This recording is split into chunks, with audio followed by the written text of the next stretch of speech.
자, 14만 4천 명에 대한 이야기입니다. 결국 성도의 궁극적 승리의 모습을 보여주고 환난을 다 통과하고 이긴 자들로 서게 됨을 우리에게 말씀해 주고 있죠. 복음의 이야기입니다. 복음이 뭐예요? 예수님의 이야기죠. 예수님이 우리를 구원하셨다. 그리고 예수님이 땅에 오셨다. 그게 구원이고 또 오실 것이다. 이렇게 소식이에요. 좋은 소식. 그게 구원입니다. 그게 능력이죠. 그럴 때 우리가 어떤 일이 벌어지냐? 이렇게 승리자가 돼서 승리의 이름을 가지고 서서 환난을 통과한 이 예수의 이름을 가지고 승리한 자들의 결국 그 결과의 모습을 보니까 엄청난 새 노래를 부른다. 모든 승리는 예수님이다. 내가 아니다. 그 완성된 모습을 우리가 오늘 7장에서 확인하게 됩니다. 이게 14만 4천 명의 의미입니다. 그러니까 이것은 제 멋대로 숫자를 해석하면 안 돼요. 구원을 얻을 만한 다른 이름을 준 적이 없어요.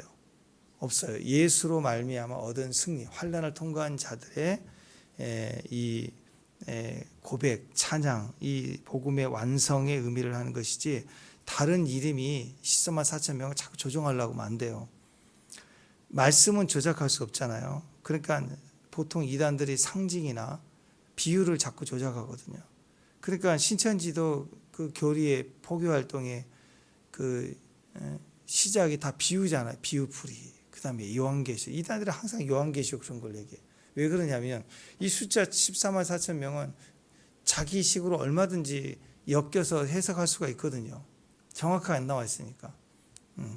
그러니까 항상 이렇게 자기가 의도하는 목적을 거기다 집어넣어요. 핵심은 그거죠. 어떤 것을 미혹을 하든 결국 자기들이 주장하는 이단의 교주, 구세주, 그걸 예수 외에 다른 구세주를 낀다고. 근데 여기서는 요한계시록 자체가 예수님을 중심으로 하고 예수님이 계셔야 되고 예수님이 나타나야 승리다.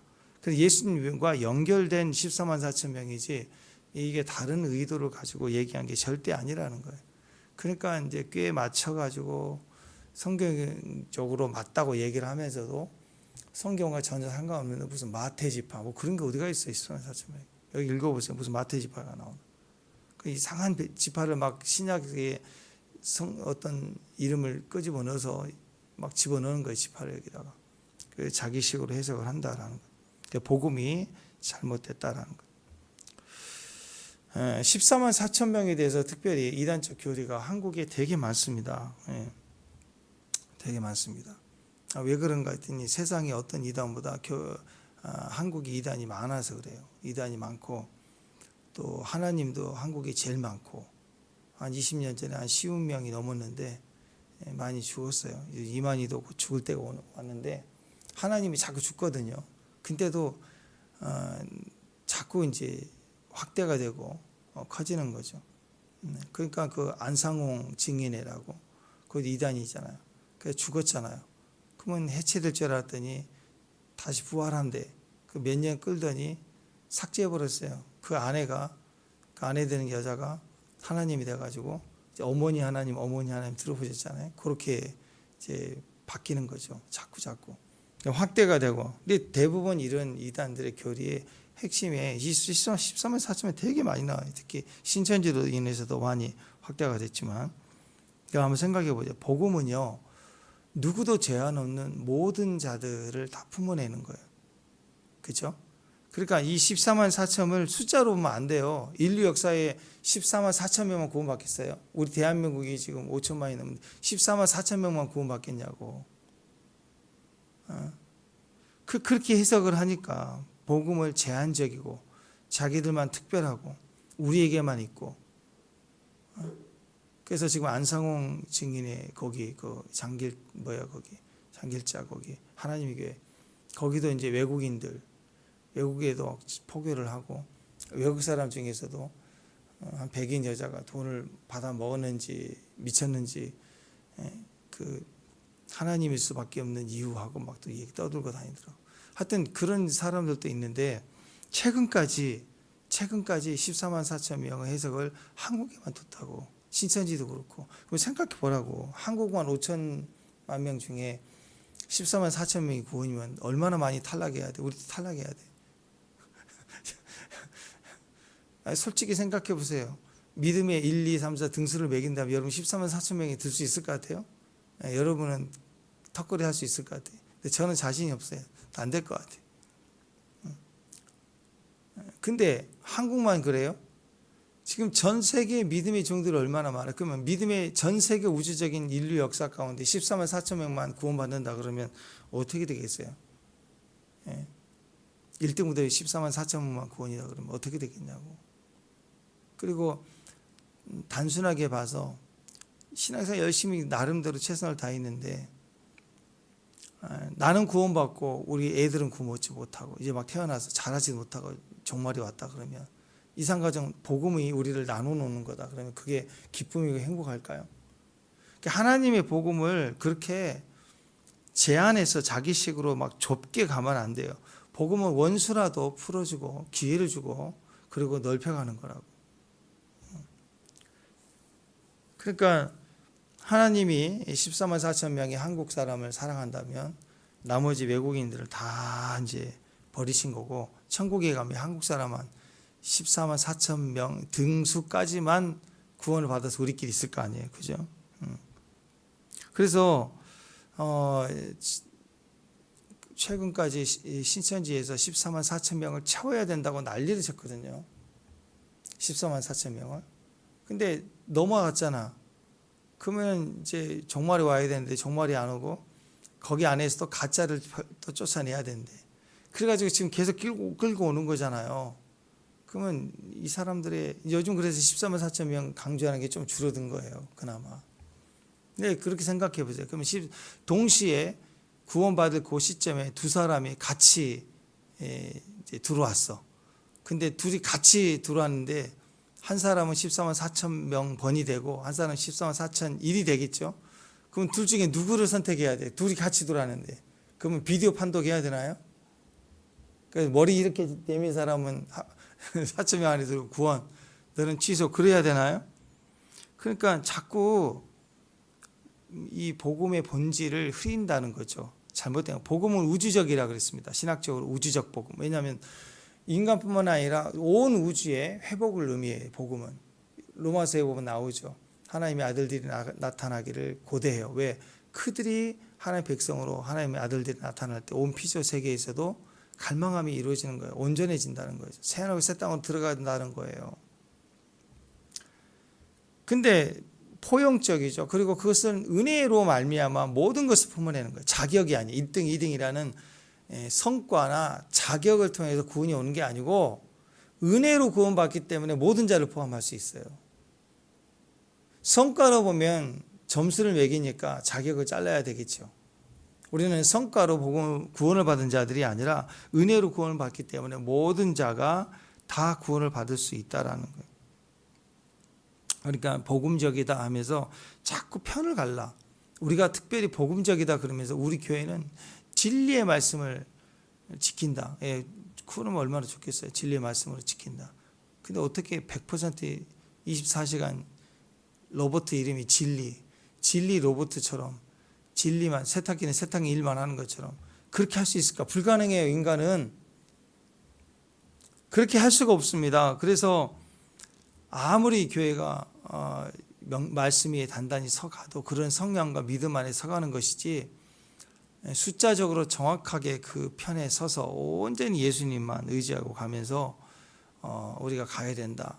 그 목적은 중요하지만 그런 교회다 그래가지고 다른 교회는 이상하다. 우리가 진짜다. 쟤들은 바벨론 교회다. 우리가 진짜다. 구원은 우리 교회만 있다. 이게 이상한 거예요. 어떻게 그게 가능해? 불가능해요. 다윗이 목회를 해도 안 될 거고 자기도 안 되는데 끊임없이 우리는 은혜로 주 앞에 갈 때 모든 자를 품어주는 게 복음이지 자꾸 편을 가르고 내 편, 네 편, 나한테 좋은 사람, 나한테 불편한 사람 이렇게 구분해서 가는 것이 그게 복음이 절대 아니라는 거예요. 복음은 모든 자들을 위한 거라고. 그래서 우리가 영원토록 붙들어야 될 천국 복음의 시작이 예수님이고 본질이 예수님이고 마무리가 예수님이고 예수님이 우리의 구원이에요. 그래서 은혜라는 거예요. 은혜. 철저히 은혜. 나 된 것은 다 은혜. 내가 뭐가 된 게 있어요? 내가 뭐내 손에 쥔 거 있어요? 그러면 그게 은혜인 줄 알고 내 것이 아니에요. 그러니까 너도 된다 이거야. 나보다 더 못된 사람도 될 수 있다. 나도 됐는데, 그래서 복음은 모든 자들을 포함하는 거라고. 14만 4천 명이 자기 단체의 특별한 의식을 표현해 주는 게 아니라고. 어떤 이단도 항상 그렇게 편을 가르기 위해서 특별한 이런 숫자 놀이에 제한을 우리 편, 네 편, 바벨론 교회, 우린 진짜 교회 이렇게 한다고.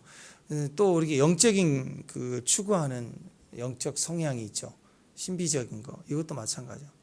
우리 교회는 은사와 능력이 많으면 우리는 특별하다. 이게 자꾸 그렇게 가면 안 돼요. 더 하나님을 보고 더 주님을 알았으면 더 겸손하게 더 은혜를 경험한 거잖아요. 그죠? 우리는 이제 알아요. 어떤 체험이 있을 때 그건 우리의 영적 수고와 애씀과 노력의 결과가 아니라는 것을 안다고. 이제 막 구원받은 사람이 은사를 체험할 수 있고, 친구 따라온 사람이 뒤집어지고 체험할 수도 있고, 많이 봤어요. 어떤 사람은 한 날 억지로 따라와서 집회에 참석했다가 집회 도중에 그날 자기가 기도받겠다고 나와서 예수 영접 기도 받았지요. 영접 기도 받으면서 기도했더니 임재 안에 경험하고, 그리고 몸에 어떤 부분이 나았다고 그러고, 그리고 방언이 터지고, 막 그게 한 번에 되는 사람도 있더라고. 나는 수년이 걸렸는데. 그런 사람이 있어요. 한꺼번에 한 날 그냥 다 된, 물론 신앙이 다 되는 건 아니죠. 이제 그 대가를 지불해 가면서 주님을 만나는 과정이 있겠죠. 그러나 은사적인 체험은 이렇게 동시에 되는 경우도 있어요. 그게 다가 아니니까 그걸 자꾸 우리의 특권으로 보고 나는 그런 사람이라고 보고 막 그렇게 자꾸 얘기하는 건 복음적이지가 않죠. 그게 문제예요. 어떤 체험이 우리 안에 복음적일 때 포용성을 가집니다. 너도 되고 우리가 되는 거다. 그리고 특권으로 나가지 않고 그건 내가 더 큰 은혜를 받은 거예요. 그런 의미라고. 그래서 은혜가 나만 크다, 나는 특별한 사람이다, 이렇게 은사적 체험이 있을 때 그렇게 자기 자신과 단체를 높이고 있다. 이게 다 이단의 성향으로 가는 모습을 가지고 있습니다. 그러니까 독점적인 구원이 있고 특별한 사람이고 우리만의 은혜가 있고 오늘 기도할 때 이곳에서 우리만의 구원의 능력이 더해지고 막 이렇게 강조하는 거 굉장히 위험해질 수 있어요. 어느 때나 누구든 다 가능성이 있습니다. 거기에 믿음의 반응이 커야 되는 거죠. 믿음, 주여 믿습니다 하고 믿음으로 나아가요. 거기 자기의 자격이나 특권이 될 수 없다. 자, 그래서 다른 사람의 이름, 다른 사람의 주목받게 하고 내가 구원이고 이렇게 주장에 나오고 숫자 놀이에 특권의식을 자꾸 강조하는 건 절대로 복음적인 게 아니다. 저는 여러분이 오늘 기도하면서 엄청난 하나님의 은혜와 기적을 경험하기를 원해요. 그러나 그것이 여러분의 특권이 되면 절대 아니에요. 그럴수록 두렵고 떨림으로 겸손해야 됩니다. 진짜 사랑 안에서 생각해요. 여러분 형제가 10명 남매인데 아버지가 남들은 다 재산을 이렇게 나눠주는데 공평하게 나눠주는데 여러분에게 전부를 맡겼다고 나머지 전부를 다 맡겼다고 생각해 보세요. 그건 특권이에요. 그게 은혜라고. 은혜. 그러면 책임이 있잖아. 우리 마음에 깊은 마음에 그거 있잖아. 여러분이 가족 중에서 다 어렵고 힘든데 여러분 진짜 부자가 됐다. 갑자기 좋은 일이 있어. 사업이 잘 돼서 부자가 됐다. 그러면 여러분만 먹고 사는 게 아니라 가족을 돌보는 마음이 있지 않아요? 우리 조카들 요즘 저는 직업이 어렵고 그럴 때는 우리 회사에 좀 불러오고 싶고 그런 마음 있지 않아요? 사람은 그게 있다고. 그게 정상이에요. 우리가 하나님께 진짜 큰 은혜를 세상에서 이룰 수 없는 큰 은혜를 받았다 그러면 자꾸 나를 주목해봐. 오늘 막 기도하면 돼. 내가 해줄게. 막 그렇게 까불 수가 없어요. 무겁다고 두렵다고 더. 그래서 저와 여러분이 하나님 은혜 안에 더 깊어졌으면 좋겠습니다. 대신 두렵고 떨림으로 그것을 감당해 가야 돼요. 그 생명값을 함부로 쓰지 않기 위해서. 자, 그리고 또 이런 복음에는요, 우주적이지만 그냥 이렇게 공기가, 우리 지금 여기에 이제 공기가 탁하면 막 기침이 나고 숨을 못 쉬겠지만, 공기는 어디나 다 있잖아요. 어디나 다 있어. 집에도 있고 길도 있고. 그렇지만 공기 자체가 흔하다고 그게 귀하지 않은 게 아니죠. 여러분, 공기가 얼마나 귀해요. 공기가 없다 그러면 어떻게 되겠어요? 진짜 오염이 돼가지고 강원도 설악산 공기 해가지고 담아가지고 그걸 가스로 해가지고 판다 그러면 정말 오염돼서 숨 쉴 수 없을 만큼, 그러면 그런 공기를 마시려고 그러지 않겠어? 물도 그러잖아. 우리 어렸을 때 물을 누가 사 먹어? 그런 생각했잖아. 끓여 먹든지 그냥 수돗물도 먹고 그랬는데, 지금은 어디 가나 물 사 먹는 거지. 누가 수돗물 먹어요? 그런 개념처럼 공기도 그럴 수 있잖아. 그러면 물 하나 없어지면 물이 얼마나 귀해요. 공기가 약해지면 공기가 얼마나 귀해요. 우주적 복음이라고 그래서 예수님이 흔한 게 아니에요. 예수님이 그렇게 값없는 분이 아니라고. 예수님이 온 우주의 구원이 되시지만 아무렇게나 누구나 다 될 수 있다고 해서 공짜나 싸구려 그런 개념이 아닌 거예요. 한 사람의 구원 역사는 우주를 대신해서, 우주를 다 값주고 사도 살 수 없는 값어치가 예수님인데, 그 값어치로 우리를 사랑하신 거예요. 그러니까 한 분 한 분의 구원은 엄청난 사랑인 거예요. 그러니까 우주적 복음이라고 그래서 그냥 다 공짜로 나눠주는, 무슨 여기 길 가다 보면 분양 한번 구경하러 오세요 하면서 수세미 그거 나눠주더만, 그 걸레, 수세미, 설거지 걸레, 행주 그거 파란 거도 저 바꿔주세요 핑크색으로, 그런 분도 있던데. 아니 여러분, 그거 귀하게 여기진 않죠. 막 나눠주는 거니까. 그런 식으로 보면 안 돼요. 예수님이 우리가 모든 자의 구원이고 언제든지 구원이 되신다고 그래서 그냥 아무렇게 싸구려로 받았고 힘들면 버릴 수 있는 그런 게 절대 아니라고. 그래서 여러분, 우리의 태도와 또 믿음의 태도를 보면, 또 세상의 잘못된 이단들의 태도를 보면 분별이 되는 겁니다. 복음은 제한적이지 않고 특별하지 않고 온 우주적입니다. 동시에 한 사람의 영혼 구원을 볼 때 조금씩 제한적으로 주고 많이 주고 그러잖아요. 완벽한 주님의 은혜와 사랑으로 오신 거라고. 나 한 사람만을 위해서라도 주님 십자가 지실 분이라고. 그렇기 때문에 복음이 우리 안에 들어올 때는 겸손해질 뿐만 아니라 동시에 이 복음이 내 안에 들어오면 감격적이어야 돼요. 근데 이만희가 나와가지고 막 감격해서 울고 막 너무 감사해서 그런 거 봤어요? 성도들의 삶은 감격이 있어야 돼. 말씀 한 절이 감격, 찬양 한 절의 감격. 그냥 옳은 것만 있어가지고 막 정의 막 그런 거 외치 피켓 뜨는 사람처럼 교회가 맨날 그러고 맨날 귀신 쫓고 그것만 있어. 감격이 없는 신앙 굉장히 위험합니다. 잘못된 신앙이에요. 감격해요. 감동이 와야 돼요. 알수록, 체험할수록. 그러니까 14만 4천 명의 의미가 그거예요. 대표성을 가지니까 각 지파의 숫자들을 공평하게 나눴잖아요. 생각해 보세요. 숫자를 성적순으로 나누면 유다 지파는 수가 많잖아요. 다른 지파는 절반도 안 되는 지파가 있다 그러면 거기도 14만, 여기도 저기 해가지고 이걸 다 14만을 맞췄다 하면 공평하게 나눈 건데 그게 되겠냐고. 그게 공평이 아니잖아요. 그죠? 12,000, 12,000, 만인편 이렇게 해서 12를 공평하게 때리는데, 그러니까 이건 뭐냐면 각 지파의 특성을 가진 상징성이라고. 상징성. 그런데 그게 온 우주 대표성이니까 모든 지파의 구원을 상징하는 상징성이에요.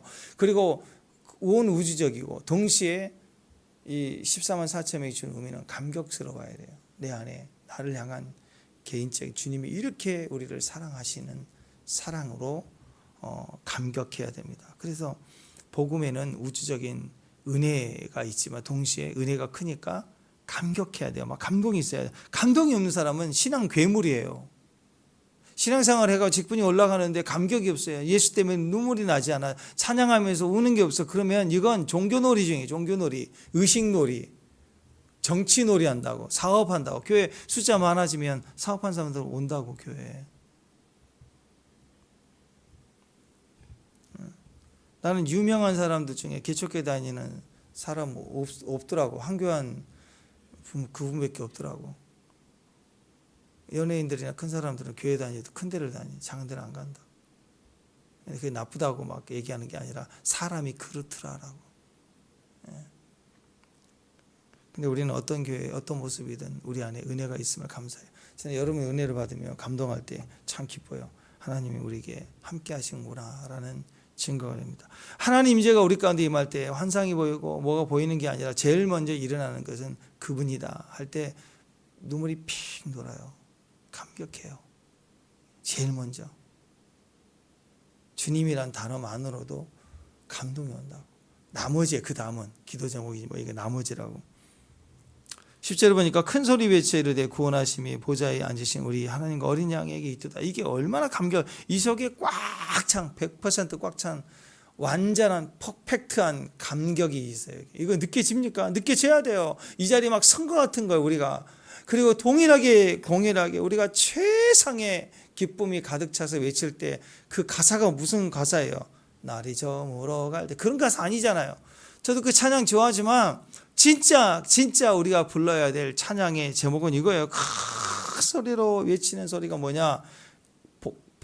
내 안에 벅차올라서 감격이 폭발하는 폭발 소리가 구원하심이 보좌에 앉으신 우리 하나님과 어린 양에게 있도다. 이건 뭐 상상할 수 없는 감격이 우리 안에 막 폭발적으로 온다고. 교회 사람들이 모일 때마다 내가 누구보다 깨끗하다. 난 누구보다 기도를 더 많이 한다. 나는 너보다 정직하다. 그럼 나는 너보다 순결하다. 자꾸 나는 너보다 부정하지 않다. 막 이런 식으로 얘기한다면 교회가 어떻게 되겠어요? 늘 싸늘하죠. 잣대를 다 가지고 있는 거예요. 여러분이 잣대를 다 가지고 있어가지고 잣대로 이렇게 잡히는 거예요. 이게 세상이 좋아 보이지는 않은 것 같아요. 여름에 구글 안경 나오고 막 이런 시대가 이제 되니까 스마트 안경 딱 쓰고 핸드폰 시대가 저물어지면 스마트 안경이 그러잖아요. 사람들을 딱 보면 물어보는 거예요. AI한테. 야, 저분이 우리 박 권사님이 입고 있는 그 티셔츠가 좋은데 저거 어느 회사 어느 물건이야 딱 물어보면 딱 찍으면 바로 해서 여기다가 딱 보여준다고 이렇게. 그러면서 이제 그 기능을 사람들은 얼마나 많이 쓰겠어요. 길 가면서. 그죠? 거기다가 이제 발달되면 저번에 지금 심장 박동수는 얼마인가 저러면 떨고 있니? 불안하니? 막 별걸 다 판단하고 다닐 거야. 사람들이 그걸로 확인해 보려고. 누가 이렇게 핸드폰을 들고 이렇게 다니면 막 찍은다면 왜 찍어요? 불편할 거 아니에요. 근데 이거 하면서 다 찍는다고 찍으면서 확인해봐. 숫자가 따다다닥 들고 물어보고 그러면 사람들이 이제는 남 판단하는 데 주로 써요. 자기 이익을 위해서. 사회가 불안해지기 시작해. 교회 안에서 판단하고 정죄하면 싸늘해집니다. 싸늘해져. 사랑이 없어지고 싸늘해져. 복음이 아니라는 거예요. 옳은 것만 있고 사랑이 없는 건 싸늘해지는 거예요. 공격적이고. 기도할 때 주님 앞에 내 존재가 서가는 그 감격이, 기도할 때 감격이 있죠. 축복합니다.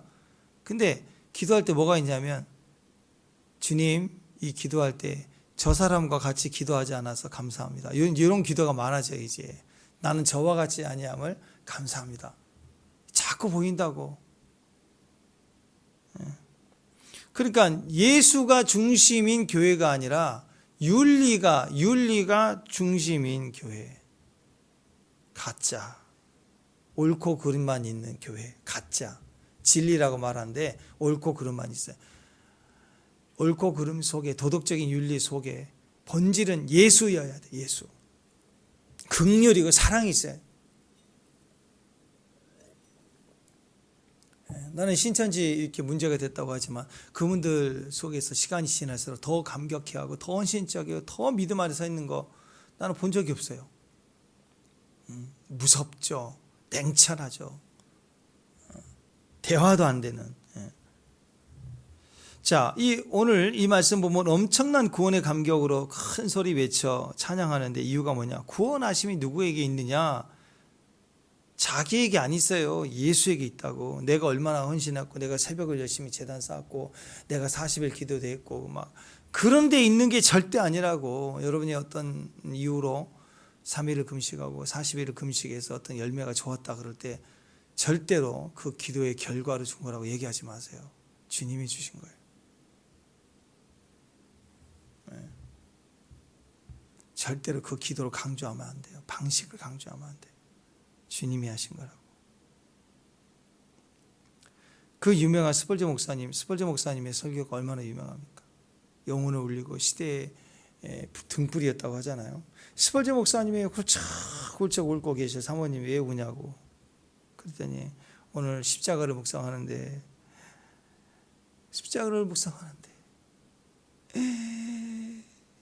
내 안에 감동이 없어. 그래서 울었대. 우리는 감동이 돼서 문제를 안 했어. 그러니까 훌륭한 목사입니다. 그랬더니 왜 이렇게 십자가를 묵상하는데 오늘은 이렇게 감동이 없지. 내가 나쁜 놈이고 내가 더러운 놈이고 내가 회개할 놈이구나 생각해서 나는 하나님 놓쳤나 봐 하면서 막 엄청 울어댔다는 거예요. 그러니까 더 위대해 보이지 않아요? 네?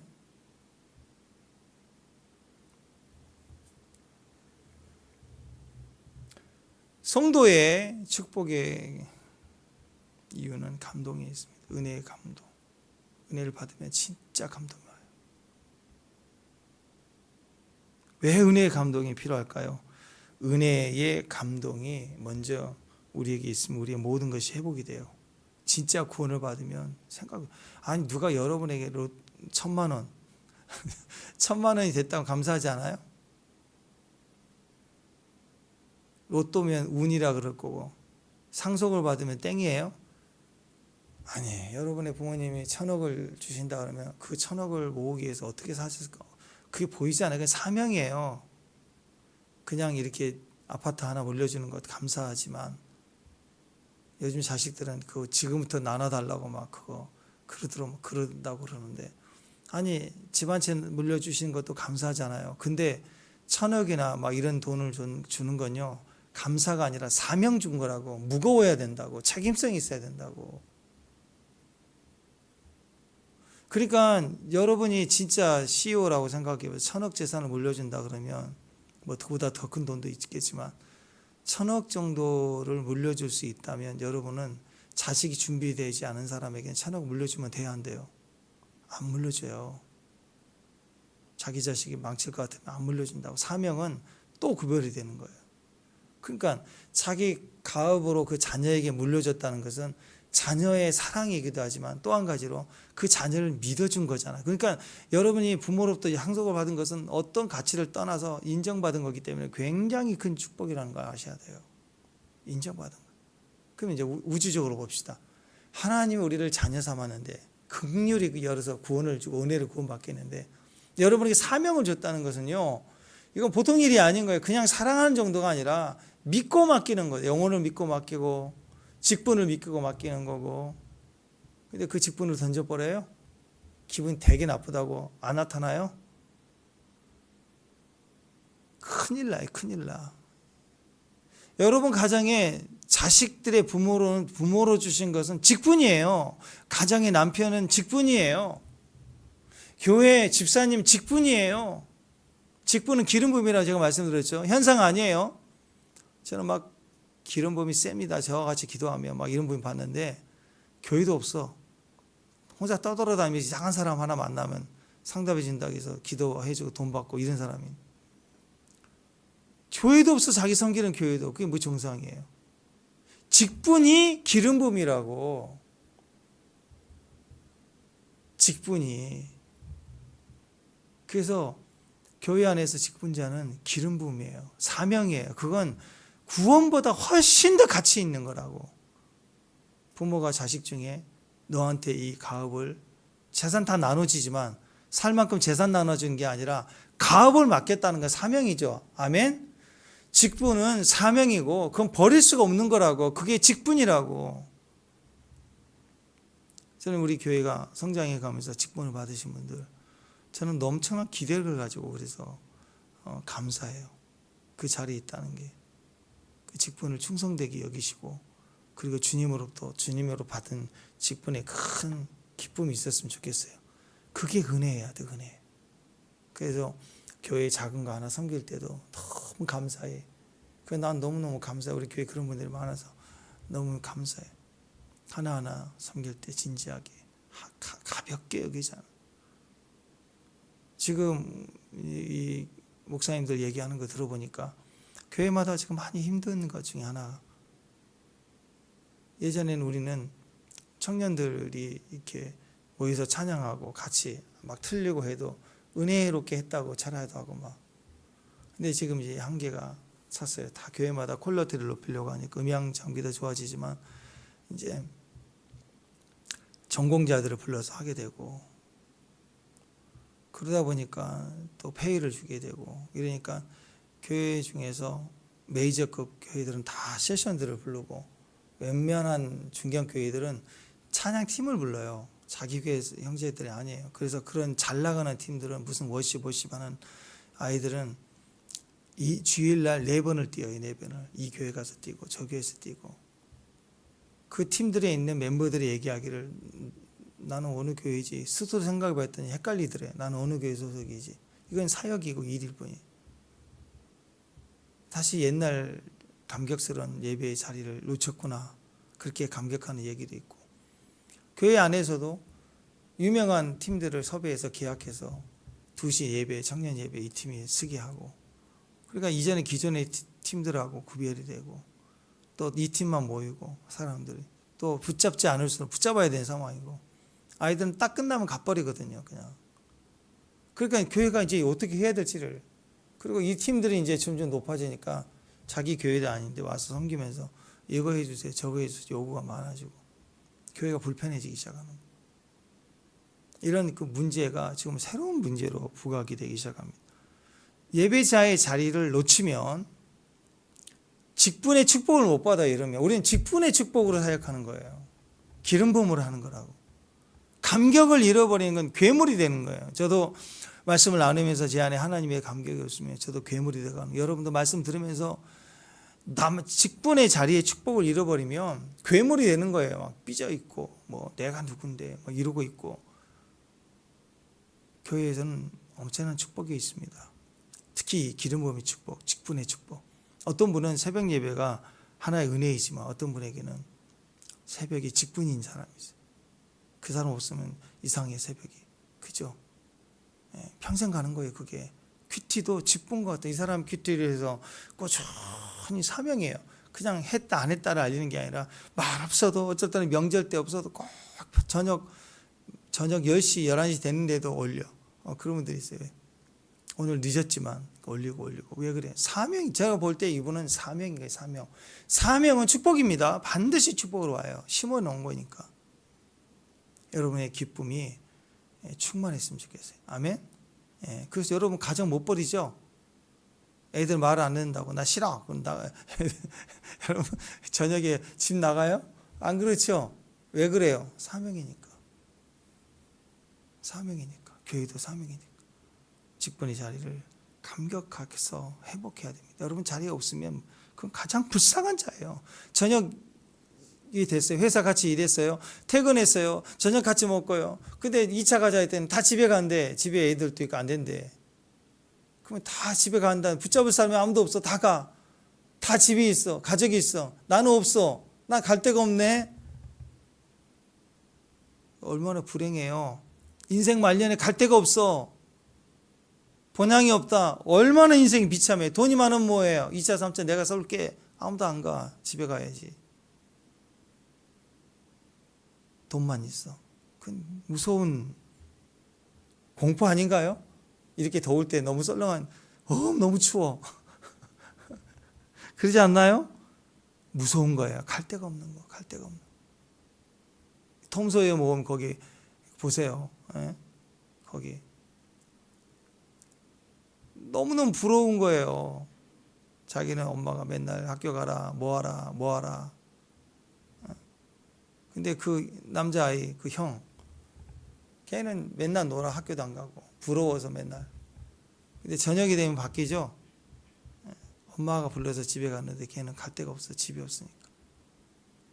그래서 지금이 그렇다라. 여러분, 우리 안에 은혜의 감격이 그게 진짜예요. 그거 있어요. 그거 놓치면 큰일 나요. 찬양을 해도 직분자의 찬양은 감격이 있어요. 찬양 사역만 하면 이 교회, 저 교회 유명해서 떠돌아다니면서 하는 거지 감격이 없어요. 그건 행위만 하고 있는 거예요. 성과만 내는 거예요. 감격이 있어야 됩니다. 감격이 있어야 돼요.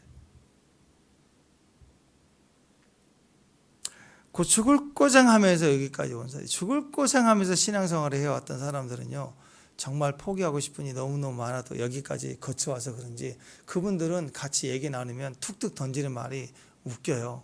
툭 던지는 말이. 엄청 고생을 했는데 툭 던지는 말이 웃겨.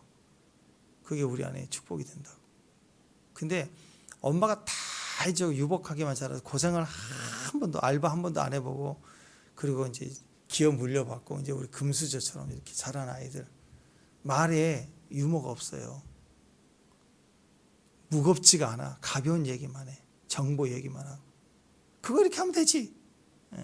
그런 거예요. 왜 그렇게 더워? 에어컨 사면 돼. 에어컨 사면 되지. 왜 이렇게 추워? 옷을 입으면 되지. 배고파? 밥 먹으면 되지. 이렇게만 얘기한다고. 아니, 뭘 있어야 밥을 먹지. 누가 있어야 밥을 먹. 그걸 모르는 거예요. 감동이 없고 감격이 없어요. 뭘 선물을 줘도 이런 거 난 더 많은데 이러고 있고. 근데 지금은 부유하지만 고난을 거쳐오면서 그 과정에서 성장한 사람은 너무 고맙다고 그래요. 옛날에 김희진 간사도 그러잖아요. 50억 빚져가지고 다 파산하고, 그때 하나님 만나고, 그때 내가 잘나서 돈 번 줄 알았더니 하나님 은혜였구나 깨닫고 다시 주님 앞에 서서 다시 부유해지기 시작할 때, 막 한 달에 막 1억씩 벌기 시작할 때, 그때 빚이 아직 안 갚아졌으니까 자기 아들이 엄마 그라탕 하나 사줘. 안 돼. 빚 갚기 전에. 한 달에 1억씩 버는데 그거 하나 못 사줘요? 뭐 티코 같은 그런 차 타고 다니면 차 바꾸면서 타고 다닐 수 있잖아요. 빚 갚기 전에는 안 된다. 그렇게 빚과의 전쟁을 싸웠다라고 하는 의식 속에 뭐가 있어요? 누가 나에게 작은 차 한 잔 사줘도 자기가 돈을 많이 버는 자리에 있어도 감격하고 고맙더라는 거죠. 작은 것에 대해서 감사할 수 있는 거, 감격할 수 있는 거, 그게 진짜라는 거. 어떤 사람의 전쟁에 나가 이야기해요. 그 예화인데 진짜인지 가짜인지 모르지만 감동이 되더라고. 전쟁 나가서 막 총을 쏘는데 총알이 막 가슴에 맞았어요. 그 옆에 맞았으면 좋았을 텐데 가슴에 맞아서 피가 흘리는데 곧 죽어요. 피가 막 솟아나서 죽는데 옆에 있는 친구가 안 돼 하면서 막 붙잡고 펌프질처럼 솟아나니까 그 동료들은 막 울고 어떻게 해야 될지는 모르고, 그 순간 이 친구가 예수를 안 믿었나 봐요. 근데 그 친구 중에, 그 동료 중에 맨날 전도에도 안 받아들였던 상황인데 그 짧은 순간에 있고, 이제 이건 뭐 병원에 가도 그 순간 피가 가슴에 심장에 맞았으니까 잠깐 살아있는데 곧 죽겠죠. 이렇게 생각이 되니까 그때 복음을 전했대요. 지금 우리 천국에서 보자. 좋은 친구야. 예수님을 네가 영접 안 했지만 지금 영접했으면 좋겠다. 예수 믿자. 그랬더니 한마디 하고 죽더래요. 씩 웃으면서 땡큐 고맙다 그러면서 메시아 몹시 흥분, 그러고 죽었대. 메시아 몹시 흥분해가지고 펌프가 펑 터졌대. 그래가지고 죽으면서 유머를 남기고 죽으면서 고맙다고, 나 예수 믿는다고, 그래서 메시아가 나 안에서 폭발해 주셨다고. 짧게 얘기하면서 숨이 막 숨니까 무슨 말이 질질 나오겠어요? 그 짧은 말에 메시아 몹시 흥분, 그러면서 펌프질에서 터졌다 그러면서 죽었대요. 고맙다고 그래. 고맙다고. 예수 때문에 고맙다고. 죽어가면서도 농담하고 죽을 수 있는 거, 씩 웃고 죽을 수 있는 거. 왜? 구원받았으니까. 그 전한 사람이나 동료들은 평생 잊을까? 그 잊지를 못하죠. 예수 믿고 다시 만날 구원의 감격을 가지고 만나겠죠. 그러니까 어떤 상황에서도 또 이렇게 죽어가면서 웃을 수 있고 웃길 수 있는 사람, 그게 여유가 있는 거 아니야? 내면이 진짜이기 때문에 그 짧은 순간에도.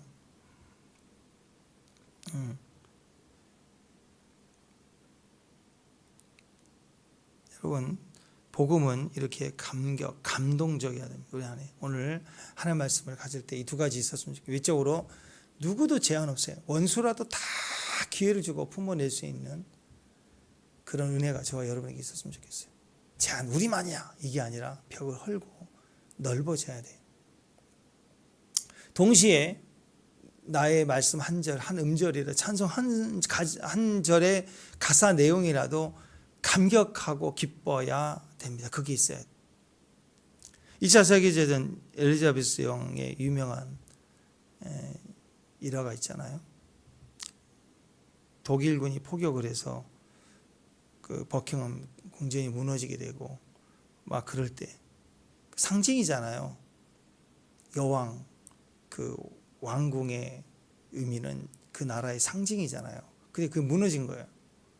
그때 막 나라가 이 전쟁 가운데 말려든 것도 고통이지만 국민들이 다치고 가족이 다치는 게 그것도 나라가 패전할 것 같은 것도 그것도 고통이지만 제일공동 우리의 상징이라고 생각했던 게 무너진다는 게 얼마나 위기의 위기, 정신적으로 확 무너지는 거죠. 그때 엘리자베스 여왕이 나와서 그 얘기를 합니다. 국민 여러분 안심하십시오. 사람들이 궁이 무너졌는데 안심해. 그래도 뭐라고 하냐면 독일의 포격 덕분에 그동안 왕실과 국민 사이를 가로막고 있었던 이 벽들이 사라졌습니다. 이제 우리는 같은 한 국민입니다. 그 지도자의 이 말 하나가 뭐예요? 막힌 담을 헐고 우리가 특권이 있는 게 아니라 하나다 하나는 우주적 복음을 다시 말하는 거고, 너와 나는 특별하지 않아. 우리는 같다. 다 같은 감격과 은혜가 있다. 하나님 우리와 함께 하신다. 같은 은혜의 눈물을 흘릴 줄 아는 거예요. 복음이 이렇게 우주적이어야 됩니다. 동시에 특별해야 됩니다. 우리 안에 감동과 감격을 주는 특별함이 있어야 됩니다. 이 두 가지를 다 가질 수 있는 오늘 기적의 금요일 되시길 바랍니다. 기도하겠습니다. 하나님 은혜를 감사합니다. 오늘 우리의 특권 제한하고 윤리 도덕으로 사는 신앙이 아니라 우주적 누구나 포함할 수 있는 막힌 담이 없는 완전한 하나님의 복음 안에서 넓어지게 하시고, 또한 내 안에 감격이 폭발해서 솟아날 수 있도록 은혜의 충만한 복음의 사람들, 믿음의 정들, 신부의 마음으로 서도록 도와주옵소서. 예수님 이름으로 기도합니다.